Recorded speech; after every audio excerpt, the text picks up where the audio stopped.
Hey everyone, Dave Olsey here. This is video 3 in my series on building a profitable website. If you haven't done so already, you should really go back and watch the first 2 videos in this series.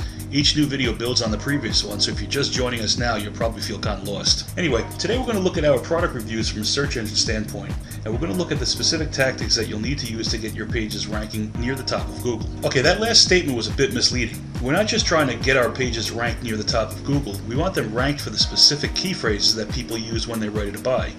That's the difference between a profitable site and a site that just ties up a lot of bandwidth. Let me tell you a quick story. My first website was way back in 1999. I had been surfing the web for a few years prior to that, and of course was watching the .com boom, as we used to call it. And like a lot of people, I was working full-time but dreamed of one day owning my own business. Anyway, I signed up with a company called Net Sales. At that time, they were providers of e-commerce enabled online software stores. They handle all the back-end stuff like credit card transactions and digital delivery. It was my job to market the products. It was really kind of a glorified affiliate program, but I had a little bit more freedom to set prices and things like that. Anyway, I had learned a bit about SEO from some online forums and was ready to go out and make my fortune. Now, since my store was selling software, my first targeted key phrase was computer software. I took all the stuff I had learned about SEO and applied it to my site, and within a week I was ready to quit. See, the big search engine of the day was, believe it or not, AltaVista. And if you did a search for computer software on AltaVista, guess what would be returned in the top spots? Microsoft, Apple, Novell, and a bunch of other very well-known software companies. My little one-man shop didn't have a chance. And guess what? Even if by some miracle I was able to rank in the top spot for that phrase, I probably wouldn't have sold too much anyway. That phrase is just too general. It wasn't until I started targeting for specific product names that I finally made my first sales. Quick side note here. My store went live in June of 1999. My first sale was about 5 weeks later. I remember it was a Sunday night.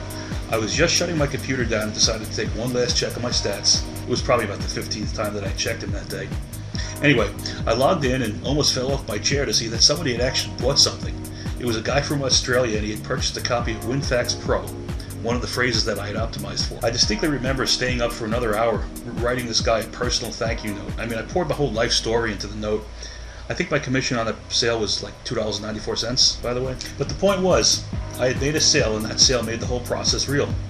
Once I made that first sale, I realized this stuff really does work. Anyway, the lesson I learned here was that people who buy stuff online use the search engines to find specific products they're looking for. If they're in the market for WinFax Pro, that's what they search for. They don't search for computer software, then hope that what the search engine returns is a store that actually sells that product. The other point I learned is that the specific terms are actually much easier to rank for than those more broad general terms. So for our product reviews, we're going to be optimizing for the specific product names.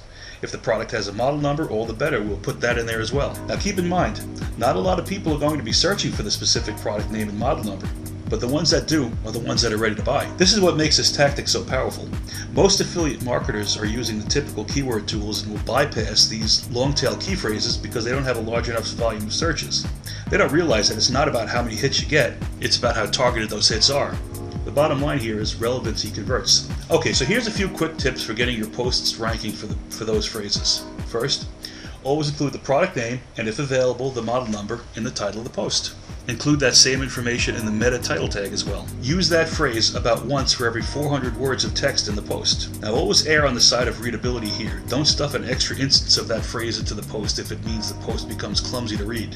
And number 4, if after your page is indexed in Google it's not ranking, point a few backlinks at it with the product name and model number in the link text.